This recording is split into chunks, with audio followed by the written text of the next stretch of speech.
யா பிலால் அகிமிஸ் ஸலா அரிஹ்னா பிஹா, பிலாலே நீங்கள் இகாமத் சொல்லுங்க, நீங்கள் இகாமத் சொல்லுங்க, தொழுகைக்காக நீங்கள் இகாமத் சொல்லுங்க, அதன் மூலமாக எங்களுக்கு நிம்மதியை தாருங்கள், உள்ளத்துக்கு அமைதியை தாருங்கள் என்று சொல்வார்கள்.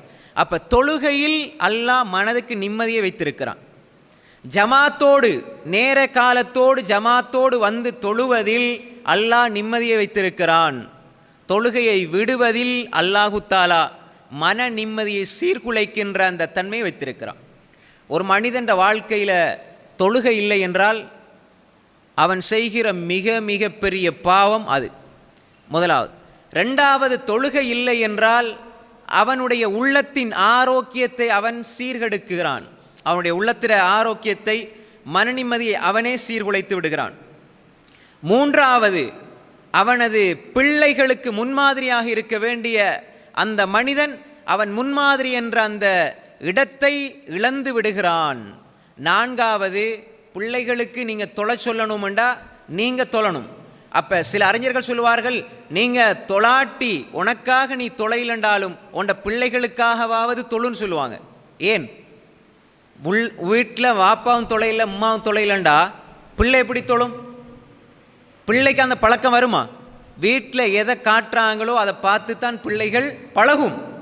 அப்போ நீங்கள் வீட்டில் தொழுகிறது என்பது உங்கள் பிள்ளைகள் நாளை தொழுகையாளிகளாக உருவாக்குகின்ற ஒரு பயிற்சியை கொடுக்கிறது. எனவே தொழுகையை விடுவதனால் நீங்கள் உங்கள் பிள்ளைகளுக்கும் அநியாயம் செய்கிறீர்கள். நாலாவது பாவம் இது. அஞ்சாவது, ஒரு மனிதன் தொழுகை விடுவதனால் அவனுடைய சம்பாத்தியம் எவ்வளவு சம்பாதிச்சாலும் அதிலே பரக்கத்து இருக்காது. ஆறாவது, அவன் தொழவில்லை என்றால் வீட்டில் நிம்மதி இருக்காது. இப்படி அடுக்கிக்கிட்டே போகலாம். தொழுகையை விடுறதுனால அவனுக்கு ஒரு பாவம் கிடைக்கும்னு அவன் நினைக்கிறான். தொழுகை விடுறோம் பாவம் அவ்வளோதான் நினைக்கிறோம்.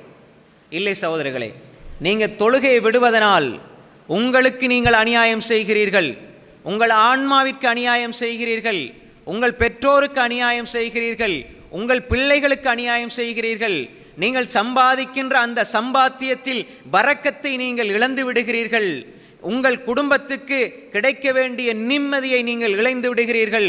உங்கள் வீட்டுக்கு வரவேண்டிய நிம்மதியை நீங்கள் சீர்குலைத்து விடுகிறீர்கள். எல்லாவற்றையும் இழந்துவிட்டு ஒரு மனிதன் சம்பாதிப்பதில் என்ன பிரயோசனம் இருக்குது? அப்போ எனவே ஒரு மனிதன் தொழுகையை விடுவது என்பது பாவங்களில் மிகப்பெரிய பாவம். அல்லாஹ்வுக்கு மாறு செய்கிறான், தனது ஆன்மாவுக்கு அநியாயம் செய்கிறான், குடும்பத்தினுடைய நிம்மதியை சீர்குலைத்து விடுகிறான். பிள்ளைகள் என்ற அமானிதத்துக்கு அவன் துரோகம் செய்கிறான். பிள்ளைகள் என்ற அமானிதத்தை அவன் துஷ்பிரயோகம் செய்கிறான். அன்புக்குரிய சகோதரர்களே, இதை எங்களுடைய வாழ்க்கையில் தெளிவாக புரிந்து கொள்ள வேண்டும். எப்பெல்லாம் தொழுகை யாரிடத்தில் இல்லையோ, எந்த வீட்டுக்குள் தொழுகையுடைய சூழல் இல்லையோ அங்கு நிம்மதியை எதிர்பார்க்க முடியாது, அந்த வீட்டில் பரக்கத்தை எதிர்பார்க்க முடியாது. தொழுகையை தொழாமல் ஒரு பிள்ளையை நீங்கள் படிக்க வைக்கிறீர்கள் என்றால், சாப்பாடு உணவு கொடுக்கிறீர்கள் என்றால், அந்த பிள்ளை வேணுமென்றே தொழுகையை விடுகிறது. ஆனால் நீங்கள் இந்த பிள்ளை படித்தால் போதும் என்று உணவு கொடுக்கிறீர்கள் என்றால் ஒரு வகையில் இது பாவம். தொழாத காஃபிருக்கு நீங்கள் உணவு கொடுக்கிறீர்கள். அல்லாஹ்வுக்கு மாறு செய்கிற வேண்டுமென்றே தொழுகையை விடுகிற ஒரு காஃபிரை நீங்கள் உருவாக்குகிறீர்கள். தொழுகையை விடுவதற்கு ஒருபோதும் நீங்கள் அனுமதித்து விடக்கூடாது. நீங்களும் தொழுகையை விடக்கூடாது, உங்கள் பிள்ளைகளுக்கும் தொழுகையை விடுவதற்கு அனுமதி கொடுக்கக்கூடாது, உங்கள் மனைவி மக்களுக்கும் தொழுகையை விடுவதற்கு அனுமதியை வழங்கக்கூடாது. இது உங்கள் குடும்பத்தில் இருக்கிற நிம்மதியை சீர்குலைத்துவிடும்.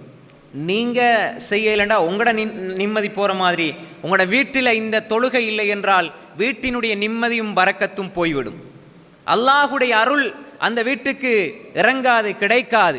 ஏன்? அல்லாஹ்வுக்கு மாறு செய்கிற கூட்டமாக, அல்லாஹ்வுக்கு மாறு செய்து கொண்டு வாழ்கிறவர்களுக்கு நிம்மதி கிடையாது. சகோதரர்களே, அகிமி ஸலாத லிதிக்ரி, என்னை ஞாபகம் செய்வதற்காக நீங்கள் தொழுகையை நிலைநாட்டுங்கள், என்னை ஞாபகம் செய்வதற்காக நீங்கள் தொழுகையை நிலைநாட்டுங்கள் என்று அல்லாஹ் சொல்கிறான். அல்லாஹ்வை மறந்துவிட்டு நாங்கள் உலகத்தை நோக்கி செல்வதனால் ஒரு பொழுதும் நிம்மதியை நாம் பெற்றுக்கொள்ள முடியாது. அலா பிதிக்ரில்லாஹி தத்மஇன்னுல் குலூப், அறிந்து கொள்ளுங்கள், இதயங்கள் அல்லாஹுவை நினைப்பதன் மூலமாக, அல்லாஹ்வை துதிப்பதன் மூலமாக, இறை நினைவில்தான் உள்ளங்கள் நிம்மதி அடைகிறது என்பதை அல்லாஹு தாலா குர்ஆனிலே சொல்கின்றான்.